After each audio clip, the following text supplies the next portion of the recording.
All right, let's talk about a true legend in the world of productivity, Kanban. You've probably heard of it. It came out of Toyota and completely changed the game for manufacturing, becoming this, hero of efficiency. But like any good story, every hero has a flaw. And the big question we're tackling today is, in our crazy, complex, modern world, is Kanban's flaw a fatal one? Let's dig in. So here's how we're going to break it down. We'll start with the origin story, the legend of how it all began. Then we'll get into the nitty-gritty of how Kanban actually works. After that, we'll look at its incredible strengths, the things that made it so famous, but then we'll uncover its critical limitations. And finally, we'll put it all together for the final verdict on where Kanban really fits in today's world. Okay, so let's rewind the clock. We're in post-war Japan, and Toyota is facing a massive problem: waste. Specifically, the insane cost of just having too much inventory sitting around. They knew they needed a totally new, radical way of thinking. And this was it. This was the big idea, the just-in-time principle. In Japanese, it's about making what is needed, when it's needed, in the exact amount needed. So simple, right? But it was profound. This became the absolute heart of Kanban. See, instead of the old way, pushing a bunch of parts and cars through a factory and just hoping they sell, Toyota decided to let customer demand pull the entire production process forward. And that shift from push to pull was the secret sauce that eliminated waste and built one of the most efficient manufacturing systems ever. So how does this pull system actually play out in the real world? Well, the best way to think about it is your local supermarket. The store manager doesn't just cram the aisles with endless boxes of cereal, right? No. They wait for you to buy a box. That empty space you leave on the shelf, that's a signal. It's a signal to restock that one item. And that, in a nutshell, is exactly what Kanban is. It's a signaling system. Let's walk through the four-step cycle. First, a worker on the assembly line grabs a part they need. As they do, they issue what's called a withdrawal Kanban, which is basically just a card. That card then travels backward to the previous station, becoming a production instruction. It's a direct order. Hey, make one more of these to replace the one I just took. As these cards get collected, they create this super simple visual map of exactly what needs to be made. The whole system is designed to be perfectly leveled out and, crucially, always getting better. That's that famous Japanese concept of Kaizen, which really just means continuous improvement. And for decades, this system was an absolute juggernaut. Its strengths are legendary. And they're the reason the idea of Kanban escaped the factory floor and found its way into pretty much everything, from software development to marketing teams. And the results? They were absolutely game-changing. The really powerful thing here is that these benefits all feed into each other, creating this amazing positive loop. First, you get this huge boost in production efficiency because work just flows, no more waiting around. That, in turn, lets you slash your inventory and all the costs that go with it. I mean, you're not paying to warehouse parts you don't even need yet. Third, information sharing gets way simpler. The cards themselves are the communication. Everyone can see what's happening. And finally, all of this forces you to optimize your resources. Without a mountain of inventory to hide your problems, every single inefficiency is laid bare, so you have to fix it. It turns your operation into a lean, mean production machine. But, and this is where our story takes a turn, as powerful as Kanban is, it is not a silver bullet.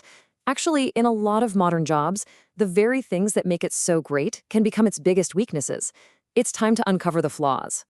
So we're going to break down 5 core limitations that really show why Kanban's heroic simplicity can, well, fall flat when it's up against the messy challenges of today. First up, Kanban really struggles with complexity. It's at its best when tasks are simple and independent, like attach part A, then attach part B. But what about something like a modern software project? The designers can't finish their work until the programmers build a feature, but the programmers are blocked waiting on another team. When all these tasks are tangled up in complex dependencies, Kanban's simple straight-line flow just can't keep track, and things can get chaotic fast. Number 2, and this is a huge one, Kanban has no concept of time. It is brilliant at managing the flow of work from to-do to done, but it has absolutely no built-in way to handle a deadline. So if you're in a situation where you absolutely have to tell a client when their project is going to be finished, Kanban by itself is not going to give you that answer. Third, Kanban's balance is incredibly delicate.